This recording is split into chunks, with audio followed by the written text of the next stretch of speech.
Aisha, Ayed, Canada vlogs, Amazing Things, Script Kitchen. Just like to share and subscribe. जल्दी जल्दी से। ओ ये देखें जी, आयत की स्वेटर। आयत की स्वेटर किसने बनाई थी? Ammi. हैं? Ammi. अम्मी ने बनाई थी जी। बड़ी क्यूट सी स्वेटर आयत की। अब आयत Thank को you, सही। Ammi, for this sweater. Thank you अम्मी for the sweater. I love it. You love it. चलो अब पहनो जैकेट आप अपनी। Now I can go to. चले जी, आयत को करते हैं ड्रॉप, फिर आपसे करते हैं हम बात। चलें जी फ्रेंड्स, आप लोग एंजॉय करें पाकिस्तान के व्यूज़ और हम करते हैं ज़रा आपसे कुछ बातें। कल मैंने एक वीडियो अपलोड की थी जिसमें हमने आपको अपार्टमेंट का होम टूर दिया था कनाडा में, जिस तरह के बेसमेंट अपार्टमेंट और जो बिल्डिंग अपार्टमेंट्स होते हैं, old building apartments, not the new condos और न्यू बिल्डिंग्स, बिकॉज़ उनके रूम्स बहुत छोटे होते हैं। सो खैर उसका मैंने आपको जो है ना सारा टूर कराया था। अगर आपने वो वीडियो नहीं देखी, आपको इवन रेंट के बारे में मैंने बताया था, अगर आपने वो वीडियो नहीं देखी तो प्लीज़ जाके जो है ना मेरे चैनल पे कल की वीडियो आप लोग वॉच कर लें। If you are here for the first time, welcome to my channel and don't forget to subscribe. तो चलें जी, आज की वीडियो में हम आपको बताएंगे कि क्या क्या प्रोज एंड कॉन्स हैं living in a basement and living in an apartment. क्योंकि जब बंदा नया आता है, ऑब्वियसली आते साथ ही तो आप घर नहीं बाय कर लेते। It takes time to settle down, to find a place. क्योंकि आते साथ I would never even suggest anybody कि आप आके यहाँ पे घर बाय करें, क्योंकि जब आप आते साथ घर बाय करेंगे आपको नहीं पता कौन सा एरिया अच्छा है, कौन से स्कूल्स अच्छे हैं। और घर जब आप एक दफ़ा ख़रीद लेते हैं, इट्स नॉट लाइक कि आप हर 2-3 महीने 4 महीने बाद चेंज कर सकते हैं। हाँ, अगर आप रेंट पे रह रहे हैं तो आप अपनी लोकेशन चेंज कर सकते हैं। आप आएंगे, आपको नहीं पता होगा आपने जॉब्स कहाँ पे लेनी है, कहाँ पे पढ़ना है, क्या मतलब जो भी जिस भी सिनेरियो में आप स्टूडेंट आ रहे हैं, आप इमिग्रेंट आ रहे हैं, आप रेफ्यूजी स्टेटस पे आ रहे हैं, जो भी जिस तरह भी जिस सिचुएशन में भी हैं आप, लेकिन ऑब्वियसली आपको आके अंदाज़ा होगा कि okay this province is good for me, this city is good for me, this city is good for my kids, depending what age your kids are. तो मतलब आहिस्ता आहिस्ता आपको अंदाज़ा होगा। सो आते साथ तो घर कोई भी नहीं लेता है। आते साथ या आप बेसमेंट को रेंट करेंगे या आप बिल्डिंग अपार्टमेंट्स में रेंट पे जाएंगे।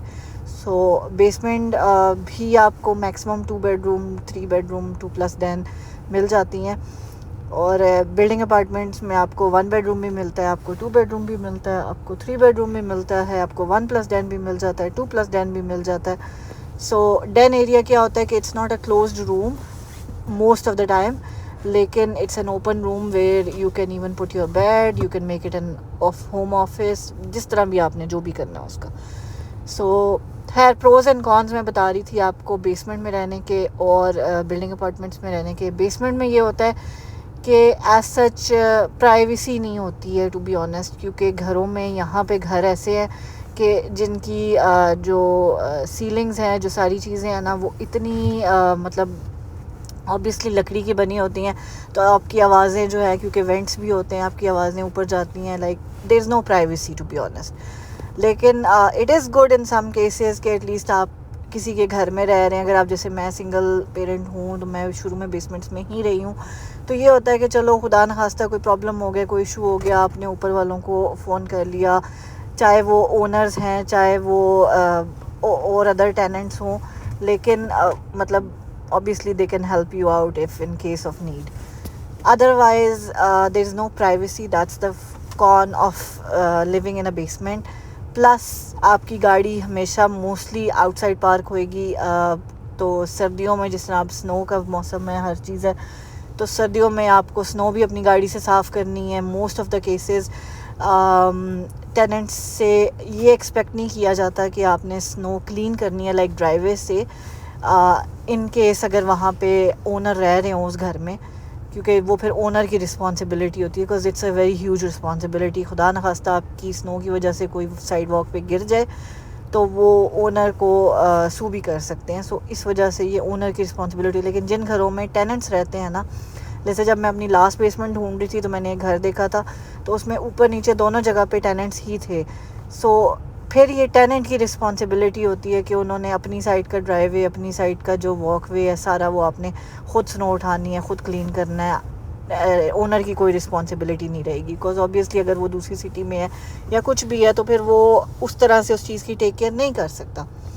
तो खैर ये एक ड्रॉबैक मुझे लगता है कि स्पेशली विद मी, जिससे मेरे हेल्थ इश्यूज़ थे तो मैं अप फ्रंट होके लोगों से बता देती थी कि मैं क्लीन नहीं कर सकती snow, I have health issues, I can not do that. लेकिन कई जगहों पे आपको करना भी पड़ता है। बट खैर सो ये मुझे लगता है ड्रॉबैक है बेसमेंट में रहने का। दूसरा, बेसमेंट सर्दियों में बहुत डिप्रेसिंग हो जाती है, क्योंकि जब आप ऑब्वियसली घर में जाते हैं, बेसमेंट में चले जाते हैं, मोस्टली बेसमेंट्स जो है ना वो बहुत ज़्यादा नीचे होती हैं, बहुत डीप होती हैं। तो इस वजह से चाहे लीगल बेसमेंट्स भी हों ना, कि आपकी जो विंडो साइज़ जो है ना वो काफ़ी बड़े होते हैं, क्योंकि लीगल बेसमेंट्स में ये चीज़ें देखी जाती हैं, प्रॉपर लीगली जो है ना अप्रूव होती हैं। सो उनमें ये होता है कि विंडोज़ काफ़ी बड़ी होती हैं, सनलाइट काफ़ी आती है, लेकिन still obviously winter is winter. जब ग्रे वेदर होगा बाहर तो, और एक दफ़ा आप अंदर चले गए, आपको बाहर नज़र नहीं आ रहा, सब बहुत ज़्यादा इश्यूज़ होते हैं स्पेशली, और लॉन्ग टर्म बेसमेंट्स में रहना इज़ नॉट इवन हेल्थी। सो खैर ये ड्रॉबैक्स थे बेसमेंट्स के। पॉजिटिव पॉइंट्स यही हैं कि एज़ कम्पेयर टू अपार्टमेंट सस्ते होते हैं, ठीक है, रेंट वाइज सस्ते होते हैं। अगर 2 बेडरूम बेसमेंट अगर आप देखें तो वो आपको 1800 टू 2000, आजकल तो मेरे ख्याल 1600-1700 की भी आपको मिल जी रही हैं। और अपार्टमेंट्स अगर आप देखें तो वो एटलीस्ट जो है ना 2 बेडरूम अपार्टमेंट जो है ना वो 2300-2400 से स्टार्ट होते हैं, ठीक है, डिपेंडिंग कि आप कहाँ पे देख रहे हैं, किस सिटी में देख रहे हैं, कहाँ पे कौन सी लोकेशन है। सो ये सारी चीज़ें होती हैं। अपार्टमेंट्स में रहने का क्या फ़ायदा है? अपार्टमेंट्स में ओल्डर बिल्डिंग्स में, जैसे मेरी बिल्डिंग है उसमें हमारे इन यूनिट लॉन्ड्री नहीं है, लेकिन जो न्यूअर होती हैं उनमें इन यूनिट आपको लॉन्ड्री भी मिल जाती है। लेकिन मेरा ये सबसे बड़ा फ़ायदा है कि हमारे जो ये वाली बिल्डिंग है इसमें स्टोरेज रूम्स भी अंदर ही हैं। आपको एक्स्ट्रा स्टोरेज बाय करने की ज़रूरत नहीं है, आपको एक्स्ट्रा अपने कोई भी अपने बैग्स और टायर्स, और क्योंकि यहाँ पे आपको पता ही है 2 सेट ऑफ टायर्स होते हैं गाड़ियों के, snow tyres, summer winter all season tyres या विंटर टायर्स, समर टायर्स। वो आपको रखने ही पड़ते हैं, उनको तो आपने कहीं ना कहीं रखना ही है, तो घर में तो नहीं आप ऐसे रख सकते। खैर ये एक फ़ायदा है इस बिल्डिंग का। स्पेशली मोस्टली बिल्डिंग्स में आपको फिर स्टोरेज यूनिट भी सेपरेटली बाय करना पड़ता है, या लोग बालकनीज़ में रख देते हैं एक साइड पे कवर करके। दूसरा अपार्टमेंट्स में रहने का ये फ़ायदा है कि सब कुछ कवर्ड है। आपकी गाड़ी स्पेशली $20-30 का फ़र्क होता है आपकी पार्किंग का, अंडरग्राउंड और ओवरग्राउंड पार्किंग का, और आप जो है ना आराम से अपनी गाड़ी जो है ओवरग्राउंड के बजाय अंडरग्राउंड पार्क करें, ताकि आपको फ़ायदा हो। आपने लाइक स्नो नहीं साफ़ करनी गाड़ी से, सुबह आपने निकलना है, ऑफिस जाना है, तो आपका वो टाइम वेस्ट नहीं हो रहा, क्योंकि टाइम आपको पता है यहाँ पे कितना कीमती होता है इंसान के लिए, ठीक है।